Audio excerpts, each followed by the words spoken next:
Welcome po sa mga ating nanonood.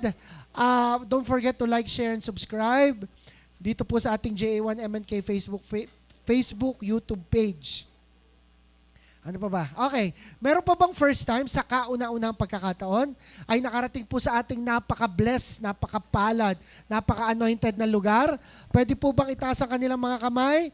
Mga first time, meron po ba? First time? First time?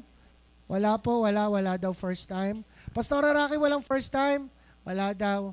Okay po, sige po. So, may bago tayong theme. Yan. Basahin nga po natin, sabihin po natin, the dominating church. The dominating church. Isang church na nagdo-dominate. Yun.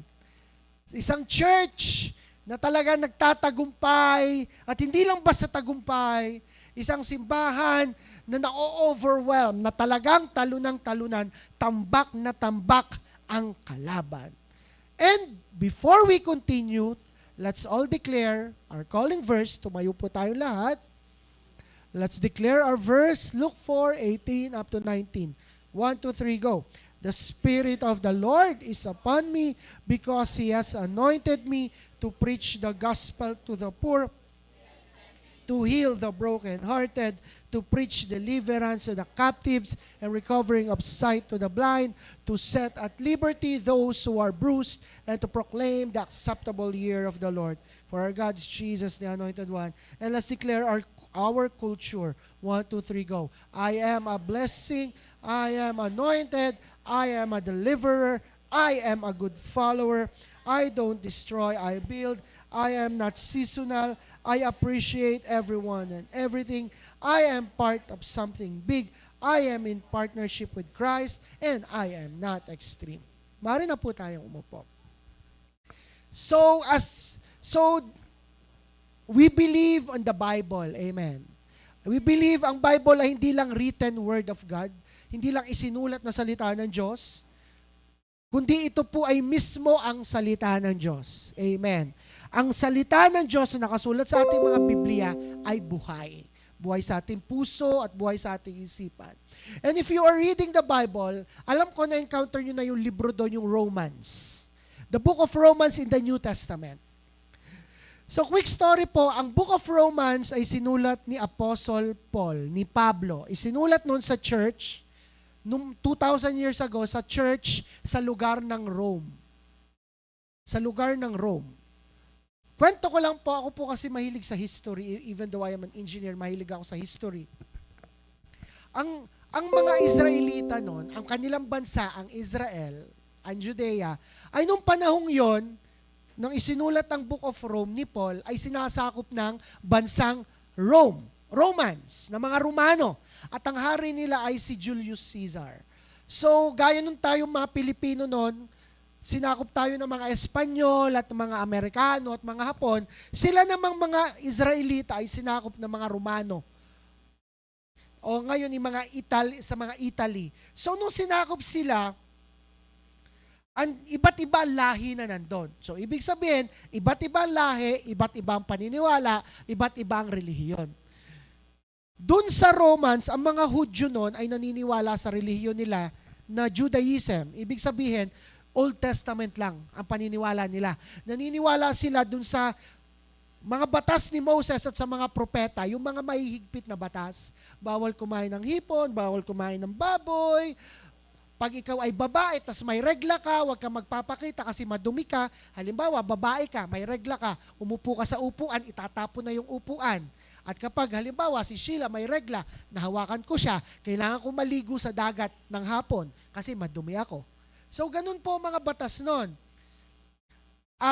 At noon, mga batas ng mga Israelita, para sumamba sa Diyos, may specific na lugar, kailangan ka magbigay ng tupang malinis, kakatayin at susunugin, iaalay sa Panginoon. So, sa madalit sabi, maraming batas. Enter pa ang mga Diyos ng mga Romano. Ang mga Diyos ng mga Romans noon ay mga pagan. Ang Diyos nila ay sina Jupiter, sina Venus, sina Mars, sina Saturn, sina Neptune, sino pa? Si Earth, wala si Earth doon. Basta yung mga Roman gods, mga mythology. So, dalawang relihiyon na. Enter Jesus. Pumasok si Jesus. Sinabi ni Jesus, I am the way, the truth, and the life. Ako lang ang daan. Ako ang katotohanan, akong buhay. Wala makakarating sa langit kundi sa akin. Pumasok ng Kristyanismo. At sinasabi sa Kristyanismo, basic. Ako ang maniwala kayo, manampalatayo kayo kay Jesus, ligtas na. So, initsapwera nun ang mga relihiyong dati. Nakakasunod ba kayo? So dahil ang ganda ng religion na yon, ang daming milagrong nangyayari, ang daming sakit, may sakit ang gumagaling, ang daming buhay ang nagtatransform, mabilis kumalat ang Kristyanismo. Yung church nun sa Rome, sobrang bilis kumalat. Yung mga dating relihiyon ng mga Romano, yung mga dating relihiyon ng mga Hudyo, nawawala. At sa Kristyanismo, masaya sila, ramdam nila si Jesus, at yung mga batas ay hindi ko na kailangan palang sumunod dito. Pwede na pala akong kumain ng baboy. Pwede na pala, kahit may regla ako, pwede na pala akong makasalimuha. So nawala na yung mga batas na yon. At ang maganda po doon, dumadami sila. Amen. Amen po. Nandiyan pa ba kayo? Ngayon, may problema. Dahil nadami ang mga church noon, yung mga matatanda ng Kristiyano nung panahong yon, hindi pa rin nawawala yung mindset ba ng pagiging mabatas. Pinagsasama pa rin yung batas, yung sineshare ni Jesus, yung bagong batas, batas ni Jesus, at yung batas ng dati. Parang ganito, Kristiyano ka, pero bawal ka pa rin kumain ng baboy. Kristiyano ka, bawal ka pa rin kumain ng hipon. Kristiyano ka, bawal ganito, bawal ganyan. Bawal ganito, ganyan. Sinusunod pa rin yung 600 batas doon sa Old Testament. Ang hirap, mahirap sumunod kapag maraming batas. Sino dito ang mas madaming batas ang kanyang ina kaysa sa batas ng Biblia? Ang batas sa Bible, 613, law ni Moses. Ang batas ng aking ina, 10,643. Dapat pag-uwi ko malinis, huwag kang ganyan, dapat ganyan, magmukha kang ganyan. Ang daming batas, di ba? So, anong nangyari sa church nun sa Rome?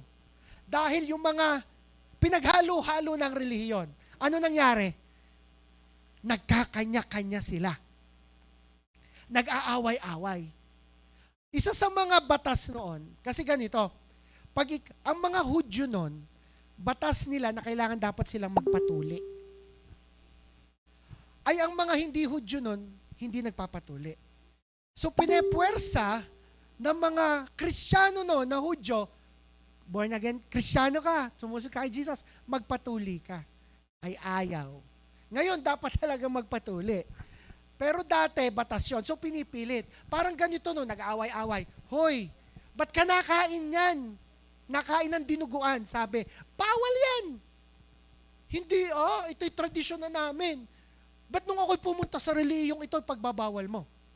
Nagagets nyo po ba? At dahil doon, ang mga tao noon ay nag-aaway-away. Ang mga Kristiyano noon ay nagkakanya-kanya. Ang mga Kristiyano noon ay nagpapagalingan. Sa loob ng church, may grupo-grupo.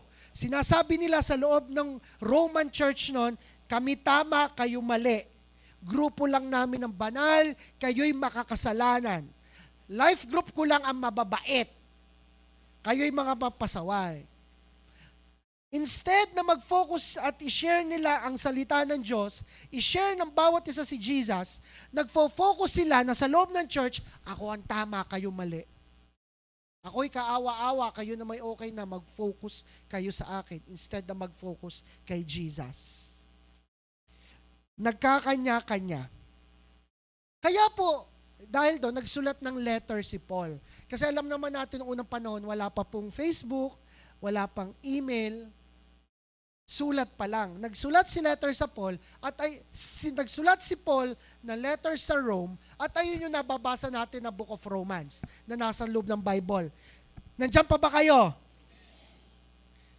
nagsulat siya, at kung babasahin natin sa Bible yung Book of Romans, parang ganito, sinasabi ni Paul sa mga tao nun, huwag kayong mag-away-away. Lahat naman kayo'y tama. Pero lahat din kayo'y mali. Lahat din kayo'y validated. Pero dapat kayo ay hindi natingin sa ginagawa ng bawat isa. Huwag kayong tumingin sa pagkakamali nung kasama mo. Huwag mong pulaan yung pagkukulang nun. Huwag kang magsalita na hindi maganda kung bumalik sa dati yung kasama mo sa church. Yun ang sinasabi ni Paul sa Book of Romans. At sinasabi niya, huwag kayong tumingin sa gawa, kundi dapat kayo lagi ay manampalataya.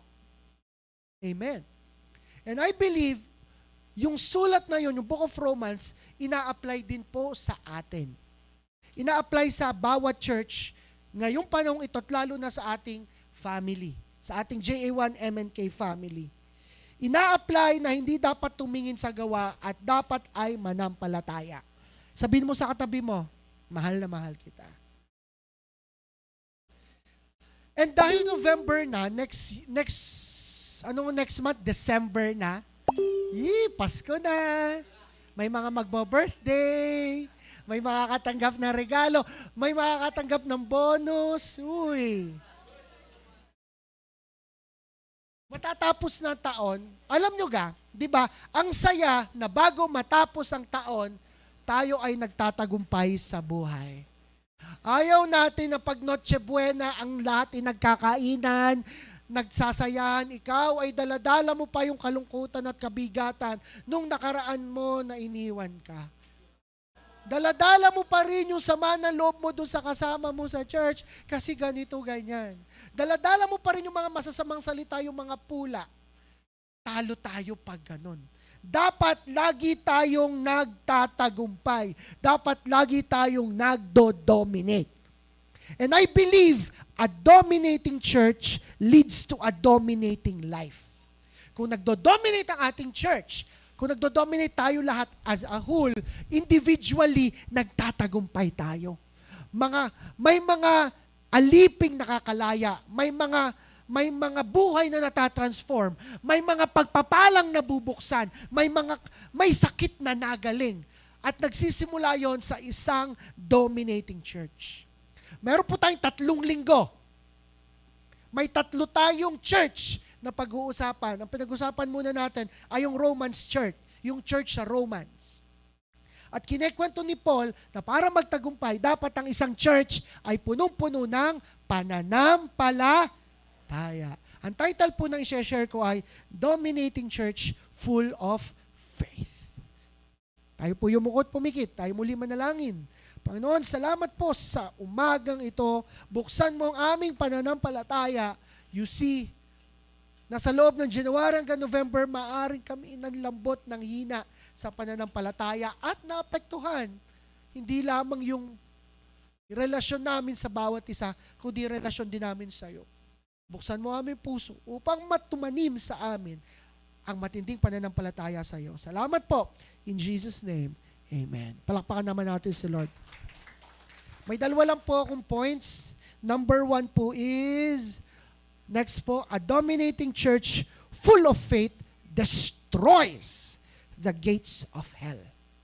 Kapag ang isang church ay punong-puno ng pananampalataya, walang gawa ang kaaway at mga kampon at ang impyerno sa buhay ng bawat isa.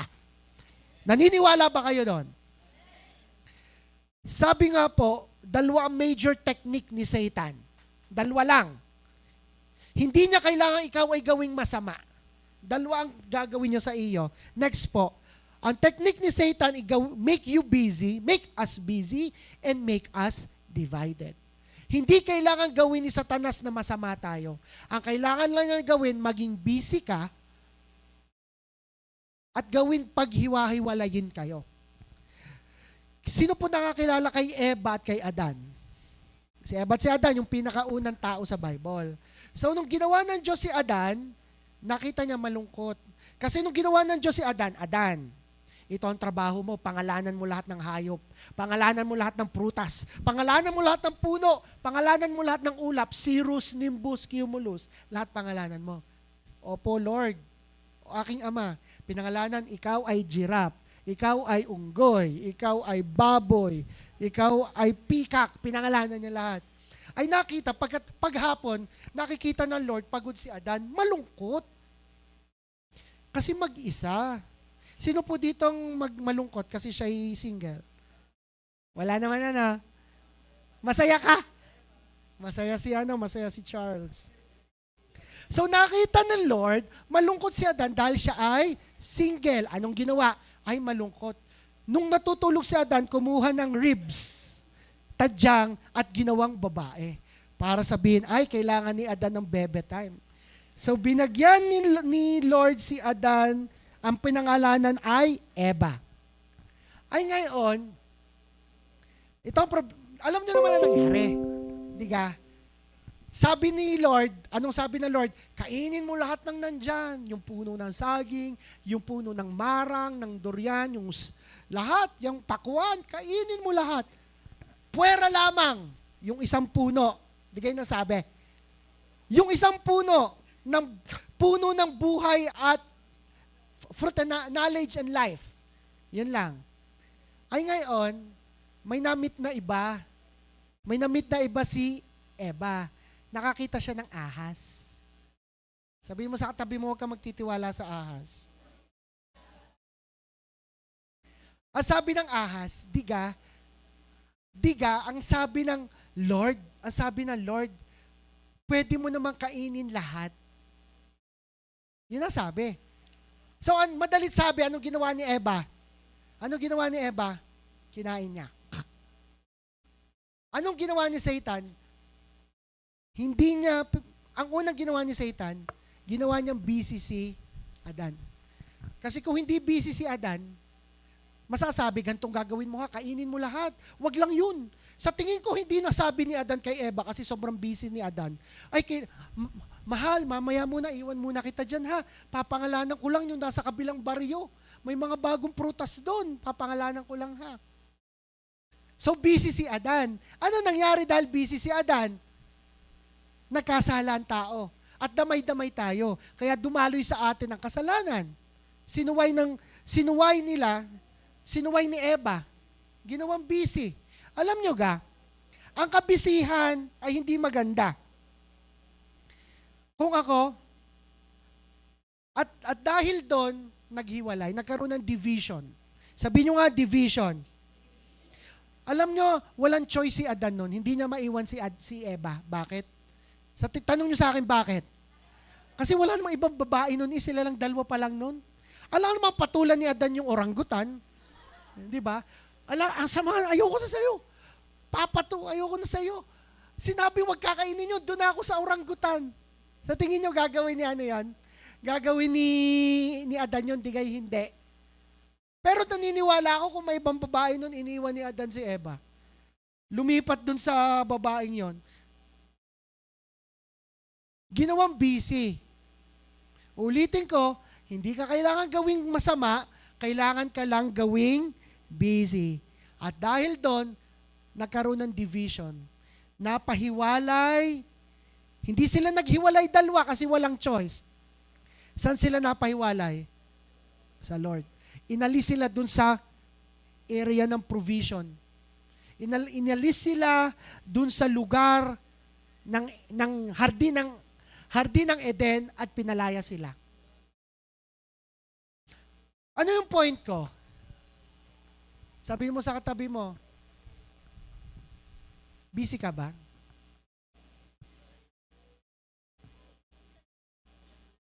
Tandaan natin, dalawa lang ang technique ni Satan, ayon at yan. Pero,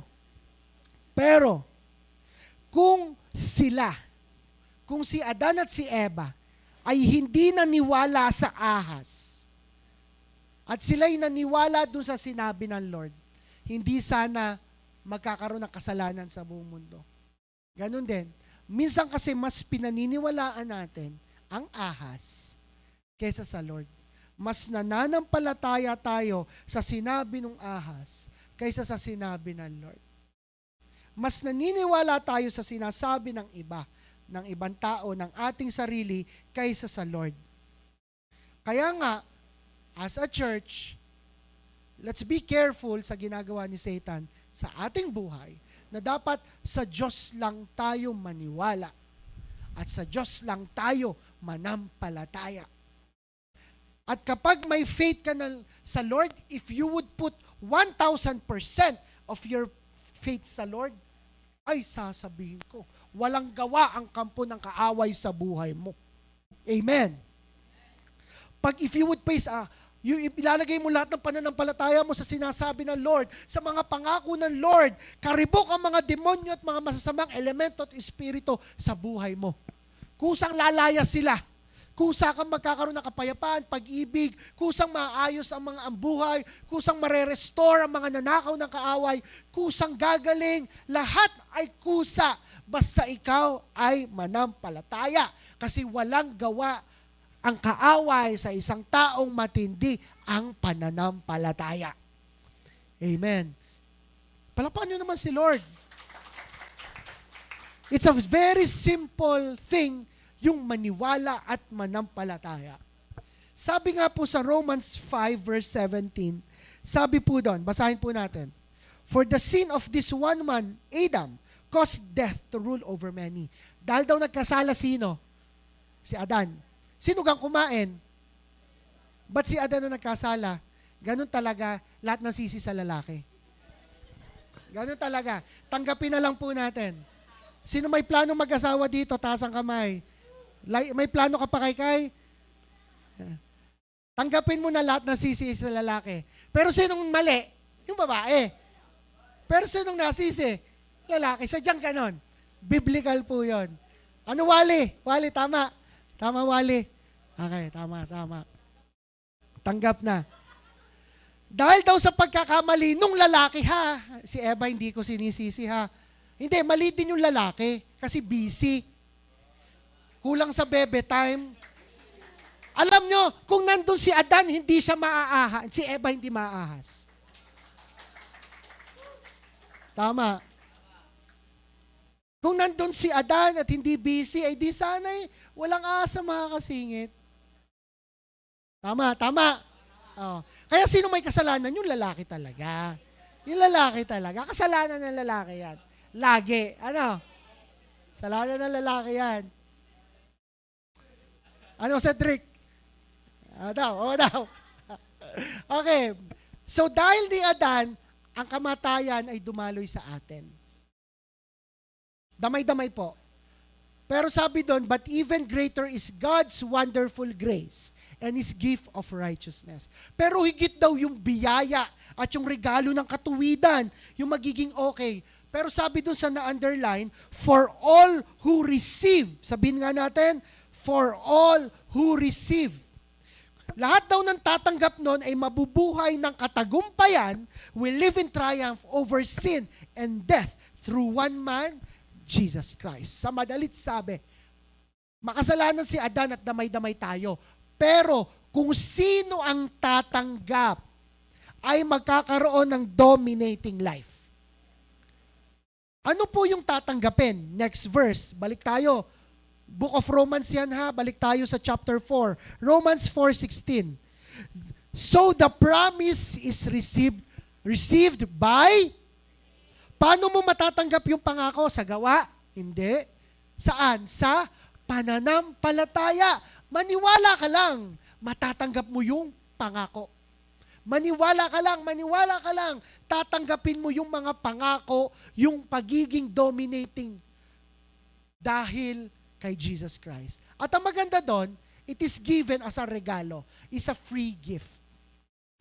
Sino po dito nakatanggap na ng regalo, bonus, regalo dahil wala siyang ginawa? Taas ang kamay. Ako nakatanggap na. Wala mo nang ginagawa, nakatanggap ako ng regalo. Dahil birthday ko lang. O kaya yung nanalo sa raffle. Di ka sarap. Anong mas magandang makuha? Bumili ka ng bagong gitara o nakatanggap ka ng regalo na bagong gitara? Nakatanggap. Paano sabi dito, paano mo makukuha yung regalo? Ikaw lang ay may faith. At sabi doon, and we are all certain. Tayong lahat ay sigurado na matatanggap iyon. Sigurado, pag sa Lord, matatanggap mo yung regalong iyon. Paano nga? Pananampalataya. Kaya ano po ang tinitira na kaaway sa atin? Tinitira ka yung hindi ka maniwala. Paghiwa-hiwalayin tayo, kasi mas pinaniniwalaan natin yung sinabi nung taong yon, sinabi nung ka-church, sinabi yung ganon, at gagawin tayong busy para hindi tayo manampalataya at hindi tayo maniwala. Kaya sabihin mo sa katabi mo, kapatid, manampalataya lang. Sobrang pananampalataya. If you would stories yan ni na Abby, grabe pananampalataya ang nagpalaya sa kanila. Amen. Mga stories ng mga nakalaya, all through believing.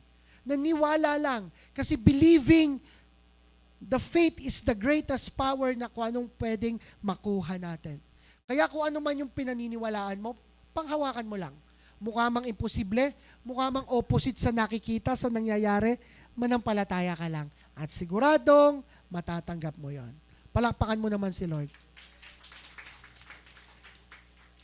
Last, number 2. Kung ang number 1 ay, ang full of faith ay sisira ang destroys the gates of hell.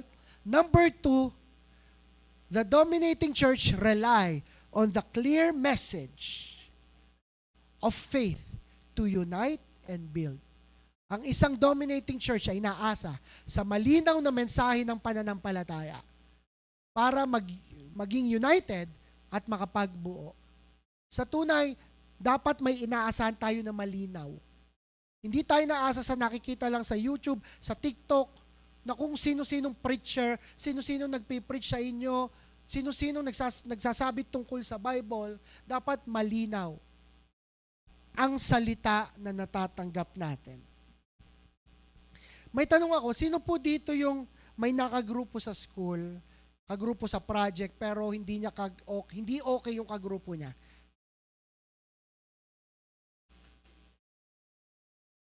Pero kailangan tapusin yung project, diga? Sino po dito yung nagtatrabaho dahil kailangan, pero ayaw na ayaw mo yung boss mo, ayaw na ayaw mo yung kasama mo? Diba? Pero kailangan magtrabaho, diba? Kailangan pumasok sa school. Sino po dito yung may negosyo o kaya ay nasa coffee shop, ganyan, pero minsan ayaw niyang pumunta dahil pupunta na naman yung customer o yung kliyente niya na kung ano naman gagawin at sasabihin. Maraming ganon. Naranasan ko po yun. Laging nagkakaaway-away sa pamilya, di ba? Tama. Sa mag-asawa, kakaawayan, tampuhan. Kami ni Pastora Rocky kahapon. Mali ako. Lalaki ang mali lagi. Mali ako. Sa mag-asawa po, mag-asawa na dito, taas po ang kamay. Yan. May asawa. Lagi ang kakaaway. Lagi tayong naiinis sa ating mga anak, di ba? At mga anak, lagi din tayong minsan ay naisip maglayas. Sino po dito naisip ng maglayas? Naglayas na. Iba yung naglayas sa naisip. Alam nyo po, ilang beses ko na naisip maglayas nung ako'y bata. Galit na galit ako nun sa aking ama o sa aking ina. Naiyak ako sa kwarto, maglalayas na ako. Nag-empake na ako ng bag. Tapos isip ko na ako.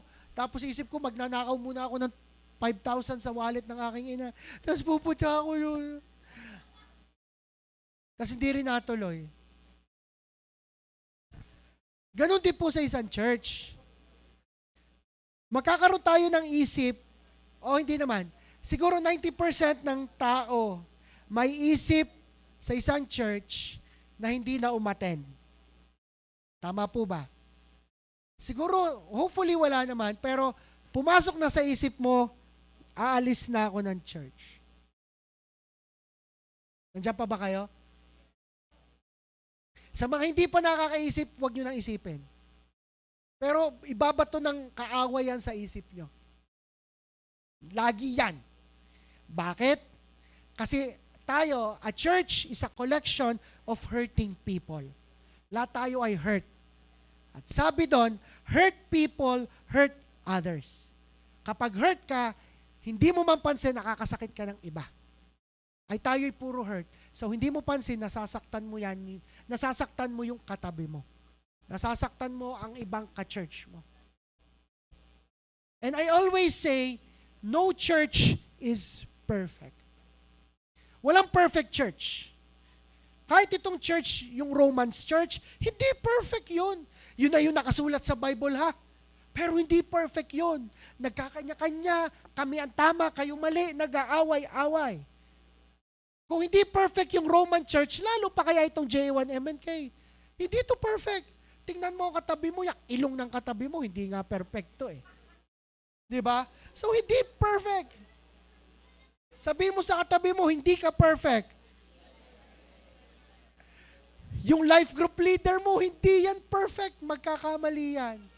Yung pastor mo, kami, sa tunay, ang isa sa mga challenging pagiging pastor, inaasahan ng mga tao, perfect kami. Naalala ko, may ibang pastor ng ibang satellite, ng JA1, kaya daw umalis yung ibang member, kasi ang isip ng ibang member, ang pastor dapat ay hindi nagagalit. Ang pastor dapat ay laging mabait. Kaya umalis, nagalit si pastor, umalis. Bawal pala akong magalit. Pwede ba akong magalit? Ha?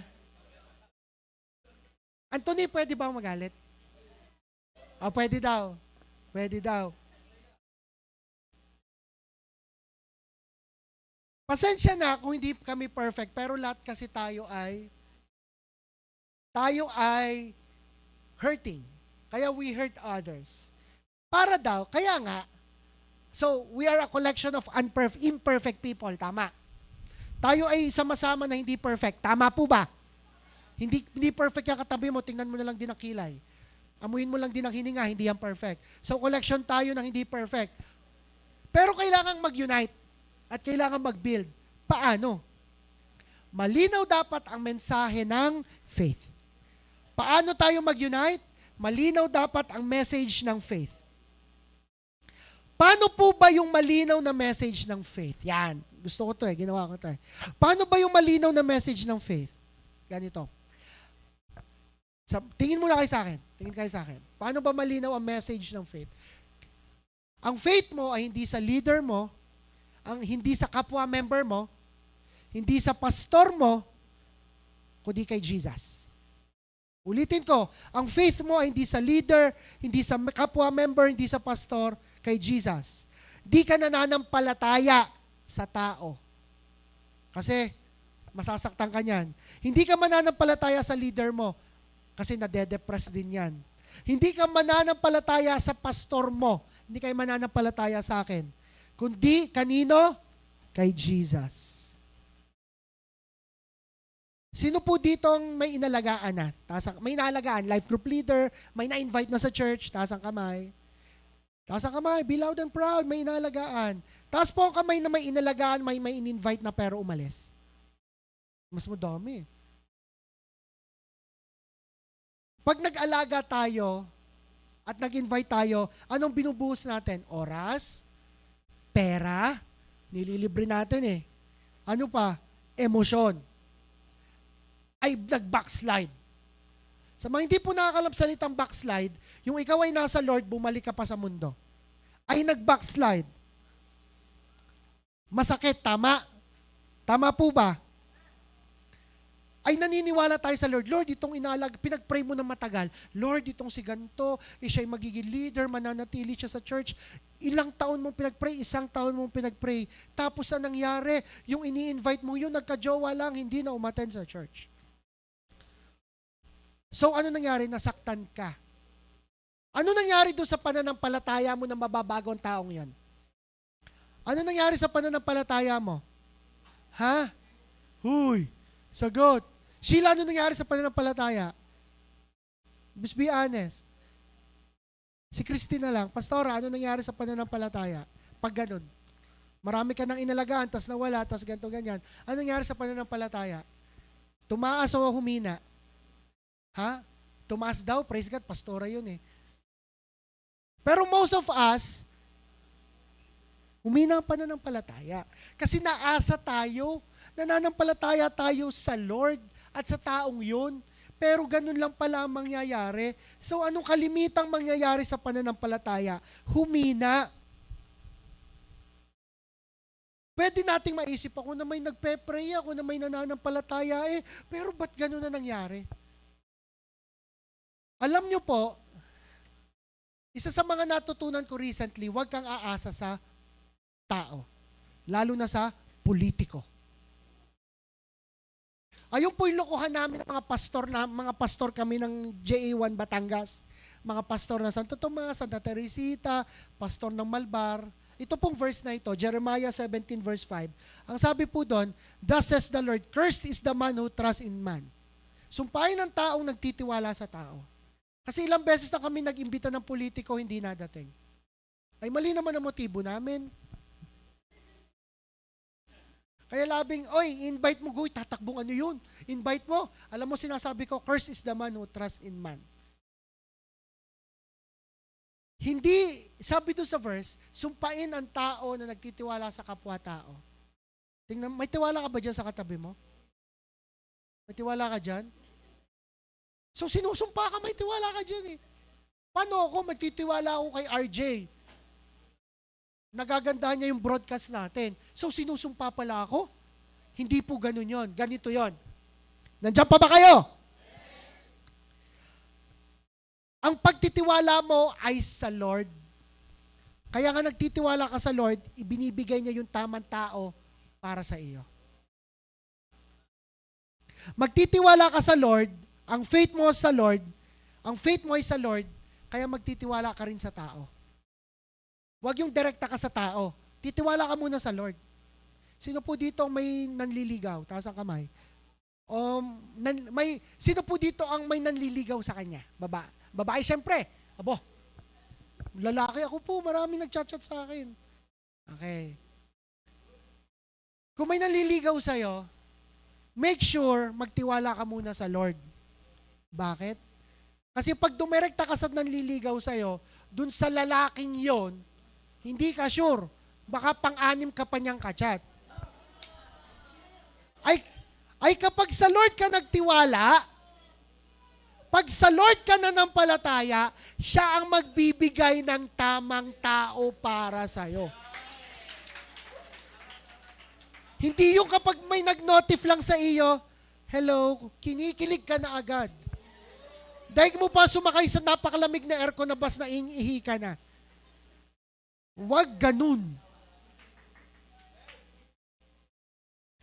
Si Lord muna, at dapat buong-buo ang pananampalataya sa Lord.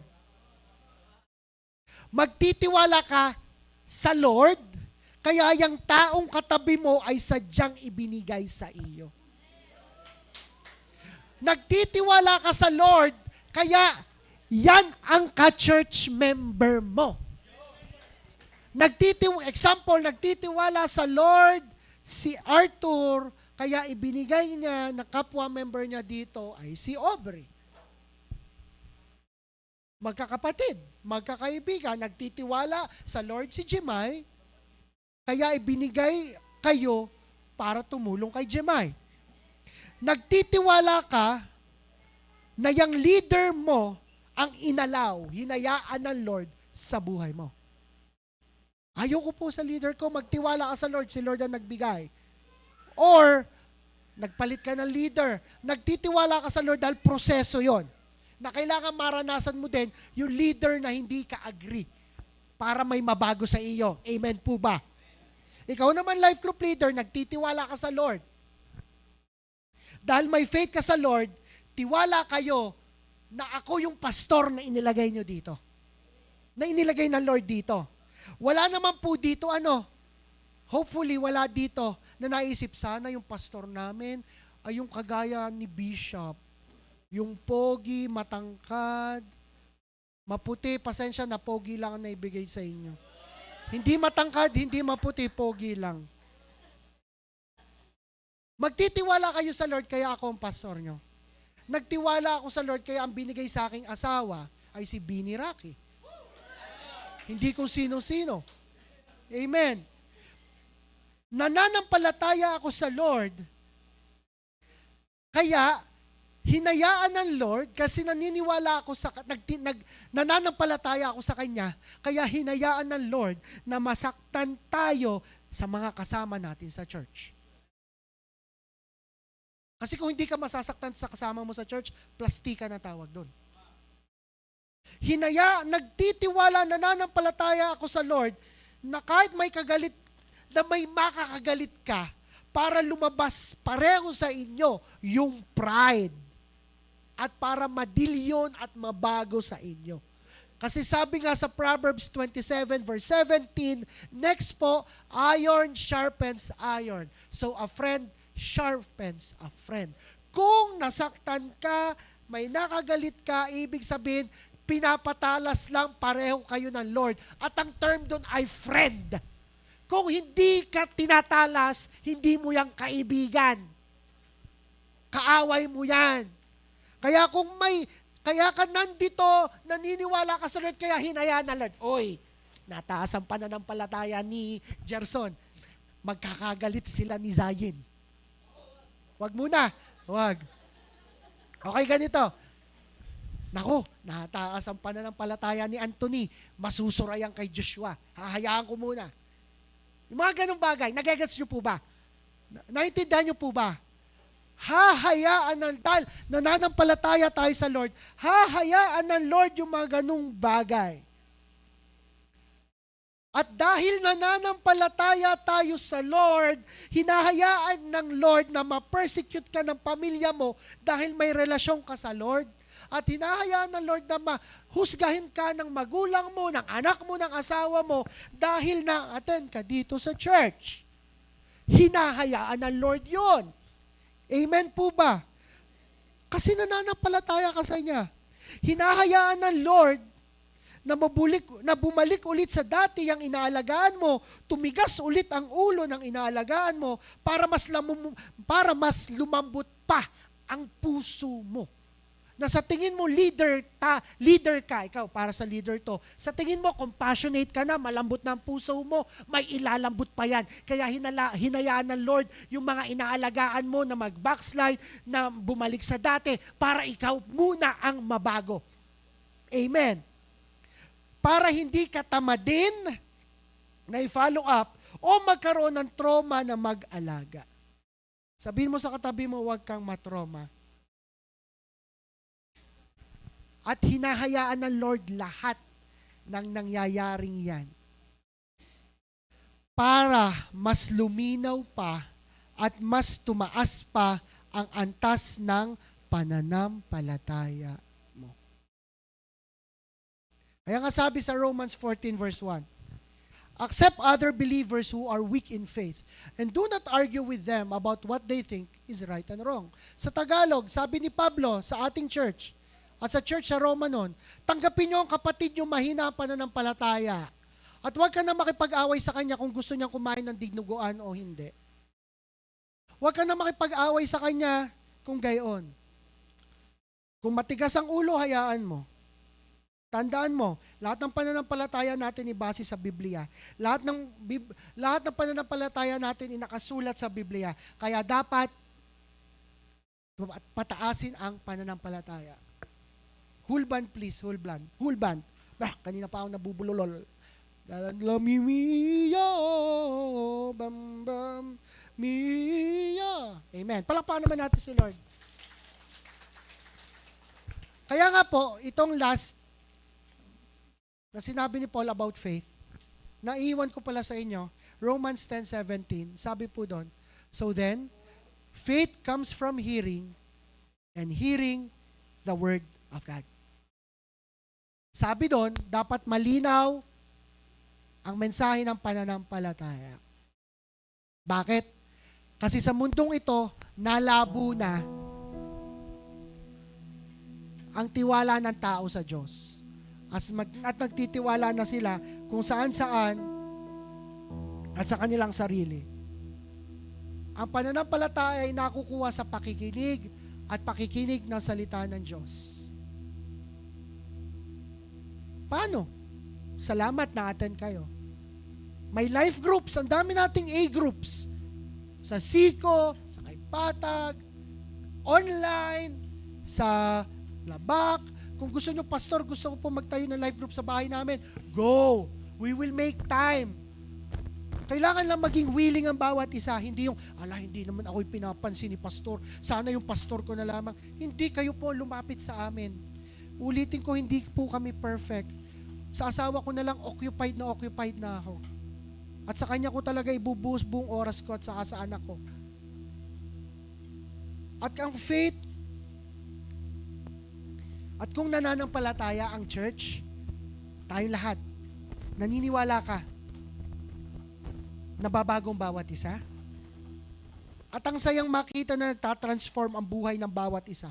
Ang sayang makita na nababago ang buhay ng kaibigan mo. Ang sayang makita all by faith. Alam niyo po, naantig po ako doon sa isang story ng isang singer sa US, si Brandon Lake. Siya po ay singer, magdami po siya magagandang kanta. Meron po daw siyang isang tour, nagwo-worship sila sa Lord. Tapos nung nakita niya may isang babaeng nakaluhod sa harap ng stage at talagang tulo ang luhat, naiyak. Naiyak sa Lord. Lord, salamat po, naiyak. Napansin ng staff niya. At pinatawag niya yung staff niya. Wow, grabe yung babaeng yun. Naluhod sa Lord, pakyatin mo nga. Tinanong, sabi ng babae, nung bata pa ako po'y na-aksidente. At dahil po ako'y na-aksidente, nilagyan po ng 2 bakal ang aking parehong hita. At dahil po doon, tuwid po ang paa ko, hindi ko po maiyuko ang aking mga tuhod. Pero nakita nila, nakaluhod at naiyak at nagpupuri sa Lord. At sabi niya, may bakal yun sa At sabi niya, alam niyo po, for 20 years, iniiyak ko lagi sa Lord na makapagpuri at makapag-worship ako sa Kanya at makaluhod ako sa Kanyang presensya. At ngayong gabing ito, binigay po ng Lord yung panalangin kong iyon. Palakpakan niyo naman ang Lord. Why? Malinaw ang mensahe ng pananampalataya. Ang lugar na yun ay punong-puno ng mga taong nananampalataya sa Panginoon. Itinataas ang kamay, nagpupuri sa Panginoon. At dahil doon yung isang tao na nangangailangan, yung isang tao na nangangailangan ng kagalingan, ay biglang yung bakal ay natunaw. At yung babaeng sa loob ng 20 na taon ay tuwid ang hita hanggang paa. At that moment ay nakaluhod sa Panginoon at nakapagpuri sa Panginoon at nakapagtaas ng kamay at gumaling dahil sa pananampalataya. You know, this church should be, ang ating church ay dapat koleksyon ng mga taong nananampalataya sa Lord para sa isa't isa. Kasi we are all broken. Marami ditong matataas ang pananampalataya, pero marami din ditong nanghihina ang pananampalataya dahil sa mga pagsubok, sa mga naranasan, dahil sa mga nakaraan. At gagamitin ka ng Lord. At I believe, lahat naman tayo gustong dumami tayo, di ba? Wala naman siguro dito na ay sana kumunti pang umattend sa church. May ganun na dito. Wala naman, di ba? Taas ang kamay na gustong dumami pa ang na-attend sa church. Amen, di ba? Taas ang kamay na gustong dumami pa natin sa church. By faith, yung pagtaas mo ng kamay by faith, isa pa. Taas ang kamay na gusto pang dumami ang natin sa church. Yung simple pagtaas ang kamay by act of faith yun. And you know, laging pinupo sa akin ng Lord kasi it is a culture ng JA1 ang magpatayo ng isang napakalaking church. Meron po tayo sa Maine, meron tayo sa Rosario, sa Bawan, sa Dagupan. Ang maraming nagpapatayo ngayon sa Garcia, sa ganitong lugar, sa Tanawan. At inano naman sa atin, makapagtayo ng ating sariling grand church. Sino dito ang gusto magkaroon ng sarili tayo dito sa Mataas sa isang malaking church? Amen. Amen. Palakpakan naman natin sa Lord. Come on. Pero iniisip ko, Lord, ako yung sobrang taas ang pananampalataya, pero hindi pa pala. Kasi baka hindi ko pa kaya yung pananampalataya na gumastos linggo-linggo ng halos 300,000. Labor ng tao at babayaran materyales, 300,000. Pero nagawa ng iba, nanampalataya ang iba, at kayang-kaya din natin. Amen. Hindi parang, Lord, hindi ko pa kaya yung ganung pananampalataya. But you know, tayo magtutulungan sa pananampalataya muna para matupad yung mga gusto ng Lord at yung church na yon para sa atin. By faith. By faith. By faith. Marami sa atin ang nanghihina ng pananampalataya. Number 1, kasi na-hurt ka. Number 1, kasi na-disappoint ka. Ang tagal na hindi naman nangyari. So, tumigil ka na sa paniniwala. Number 3, feeling mo walang nangyayari sa buhay mo. Or number 4, naging busy ka lang. Na, para kang si Adan. Or number 5, napaghiwalay lang, parang si Eva.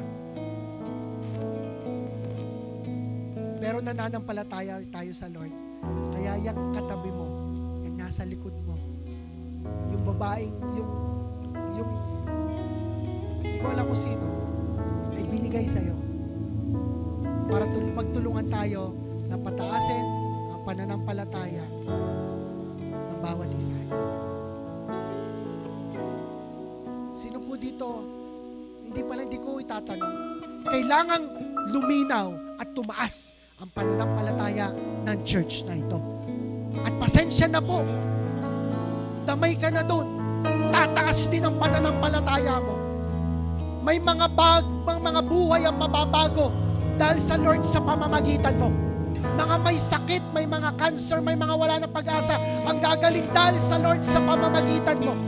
May mga buhay ang magtatransform, may mga pamilyang naghihiwalay, may mga nakaraan na makakakalimot, may mga magkagalit ang magpapatawad dahil sa Lord sa pamamagitan ng buhay mo. At dahil yun sa pananampalataya mo at sa pananampalataya ng church na ito sa ating Diyos na buhay, ang may gawa ng langit at lupa, ang may alam ng nakaraan, ngayon at kinabukasan. Ganong makapangyarihan ang ating Diyos.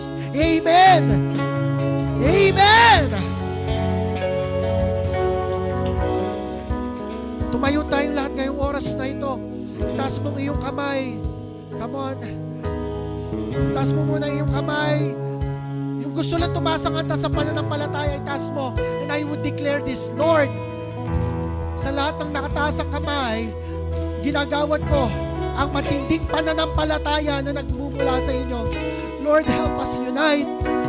Help us build kung ano man kailangan buuin. At help us destroy the gates of hell through your word, all by faith. In Jesus' name. In Jesus' name.